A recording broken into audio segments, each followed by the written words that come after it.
On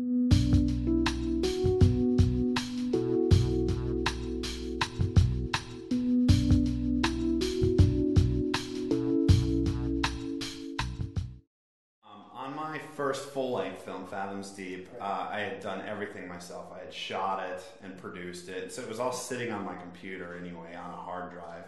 Don't do FAT32 because it's unstable and you will lose information, which I did. So then we reshot, rewrote, reshot. But post, I edited the film myself. And could work super fast because when you're hungry and you're in love with it, you just go. So my first cut took me 4.5 days. It was obviously very rough, missing some stuff. Took it to the other producers. We watched it. They tore me a new one. I went back, and then I took a few months to get the picture lock on it, minus our special effects, muzzle flashes, blood scored, stuff like that. But I hired a colorist to come in and do in excess of what I could do, and then we hired a sound designer to come in and put all that Foley and make that really sound. She had a little bit of dialogue cleanup to do, probably a lot, but made it sound sweet. And I think that's really the value of post-production, is to polish that film or whatever you ended up with. You know what?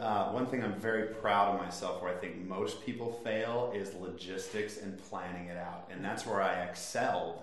Was we had a plan A, a plan B, and a plan C, and we very seldom stuck to plan A. And that's the first thing most filmmakers learn the hard way, is stuff does not work out how you want. So we used plan B most of the time, and occasionally went to plan C.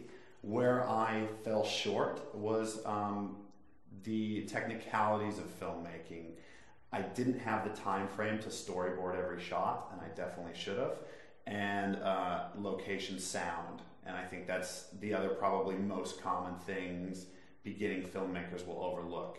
You got to get the technical stuff right, because if you have a great film, a lot of times that can stand on its own, but if it looks bad and sounds bad, I'm not going to watch it. And I love film. Well, you're rushed. When you're on set, you're not thinking clearly. You're hungry, you're tired, you've got an hour to wrap up the scene and move on to the next one. And so what I did, if you haven't storyboarded, you're kind of at the mercy of your attitude, which is on a whim. And so we put cameras in places that don't edit together well. And I think we occasionally broke the line, although that's something in hindsight that would have been an easy spot. But that's what I looked at. It was just not seeing what's going to come together well in the edit. Dialogue is definitely the most important thing, because that's hard in an ADR session to get that same acting performance out of people. And when you have leaf blowers, my God, we got some really nice places to shoot at, but I don't care where you're at in Los Angeles, there is always a leaf blower going off, and dogs love that stuff. So when you get the leaf blower, you've always got the neighbor dog. So there's just a lot of things that come out. And when you can have somebody whose sole duty it is to mix that and lav mics and a boom mic, you're covered. And what we had was a mixer going right into the camera with a boom, and so we're catching everything.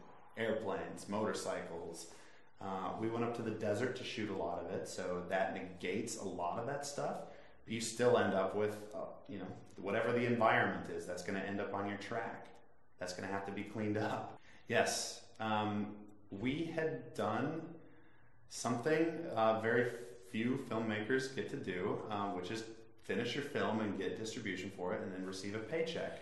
And I think that was, again, back to logistics. If you can plan it right, if you go about this in an intelligent way, and you can tell a good story, there's undoubtedly going to be a couple of pitfalls. There will be flaws with your film. But on this level, if you can stand out above the crowd, which that's what I'm hoping we did with the film, it's noticeable, because so many people, as we were talking, pick up a camera and say action. And that saves us. That's an insurance for our future, is the fact that we will produce a film rather than just shoot a film.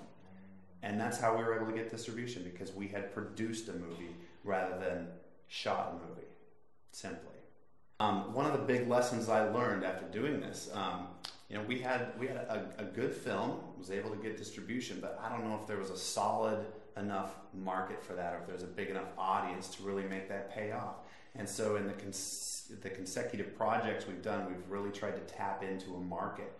We're doing a surf show right now, which still gives me like the creative freedom and joy of being able to create something because I'm interested in that. And I think every filmmaker, I would challenge them to find something you love, but don't be so selfish about it. Find something that other people want to see as well, because there's so much content out there. If everybody's making films for themselves, you end up with 1,000 different films, and really a mass audience isn't able to get in on that.